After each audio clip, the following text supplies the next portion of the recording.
apakah Indonesia akan mengalami resesi di tahun 2025? Resesi, kata yang seringkali membuat banyak orang cemas. Tahun 2025, ekonomi global dihadapkan pada berbagai tantangan, seperti inflasi, ketidakpastian geopolitik, dan ancaman krisis energi. Namun, apakah Indonesia akan terjerumus ke dalam resesi atau masih bisa bertahan? Mari kita bongkar faktanya.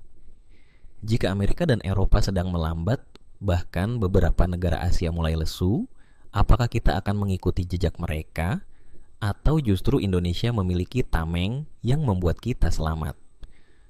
Pertama, mari kita lihat pertumbuhan ekonomi Indonesia di 2024 dan awal 2025. Pertumbuhan ekonomi kita tercatat stabil di kisaran 5%, meski ada sedikit perlambatan di akhir tahun. Sektor konsumsi rumah tangga masih menjadi penopang terbesar, tetapi daya beli masyarakat mulai tertekan akibat kenaikan harga pangan dan energi. Ekspor juga mulai menurun karena harga komoditas global turun, terutama batu bara dan CPO. Ini artinya, meskipun kita masih tumbuh, tantangannya semakin besar. Di awal 2025, tekanan global mulai terasa di industri manufaktur dan ekspor. Selanjutnya, mari kita bahas tekanan global. Konflik geopolitik membuat harga minyak fluktuatif. The Fed masih mempertahankan suku bunga tinggi yang menyebabkan modal asing cenderung keluar dari negara berkembang. Negara tetangga seperti Malaysia dan Thailand mulai merasakan pertumbuhan melambat drastis.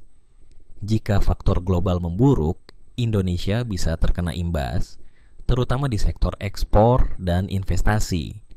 Namun, ada juga kekuatan dan penopang ekonomi Indonesia. Konsumsi domestik masih kuat berkat jumlah penduduk yang besar. Proyek infrastruktur dan hilirisasi nikel memberikan efek jangka menengah yang positif. Cadangan devisa kita cukup stabil, dan inflasi relatif terkendali di kisaran 3%.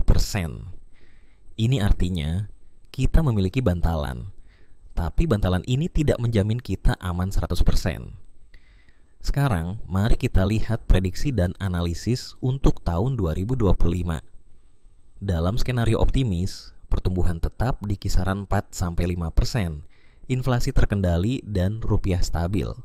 Namun, dalam skenario pesimis, pertumbuhan bisa melambat di bawah 4%, PHK meningkat di sektor manufaktur dan ekspor, serta daya beli masyarakat turun.